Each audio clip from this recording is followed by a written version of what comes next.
Bonjour à tous mes élèves de 6e. Il semblerait que certains aient quelques difficultés à trouver le devoir sur Moodle. Alors, pour arriver sur Moodle, c'est plutôt simple. La première étape est, si tout va bien, de se connecter à mon bureau numérique. Je suis bien conscient qu'actuellement, mon bureau numérique pose des problèmes de stabilité et de lenteur, mais je vous montrerai une petite solution de contournement si vous n'arrivez pas à vous connecter à mon bureau numérique.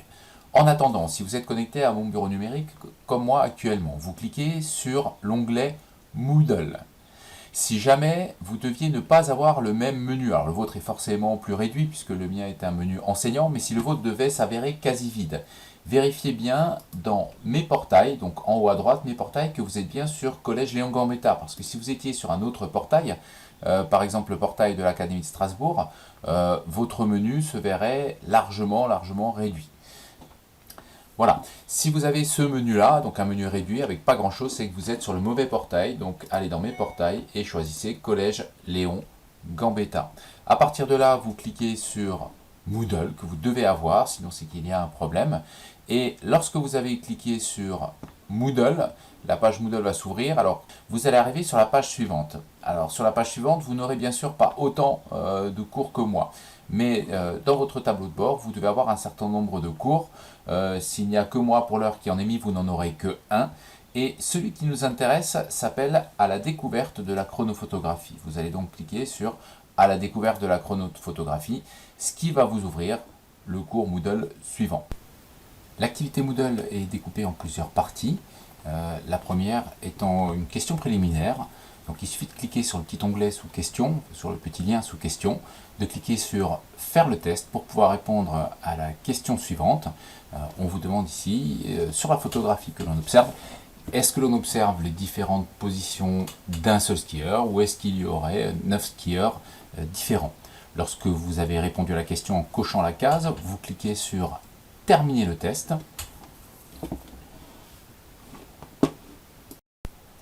Puis vous cliquez sur tout envoyer et terminer.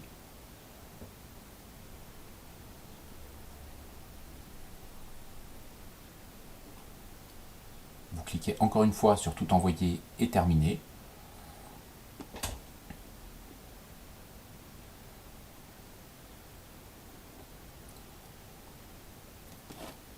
Et vous pouvez regarder si votre réponse est correcte ou non, vérifier votre score, ici 0 sur 10, et voir la réponse correcte proposée en bas, dans la partie en beige.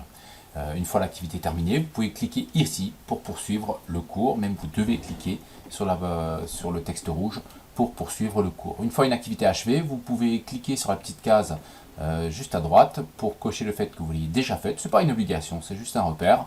Et passer à la suite. Ceci dit, si vous voulez refaire le questionnaire, c'est possible.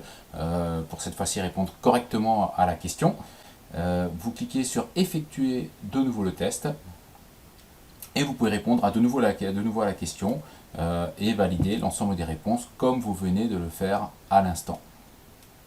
Donc dans le cas présent, puisque il y a 9 skieurs était la réponse erronée, on va cliquer sur la réponse B. On observe différentes positions d'un seul skieur. Ce qui est bien le cas, c'est une surimpression de différentes positions d'un seul et même skieur. On reclique sur tout envoyer et terminer, on confirme.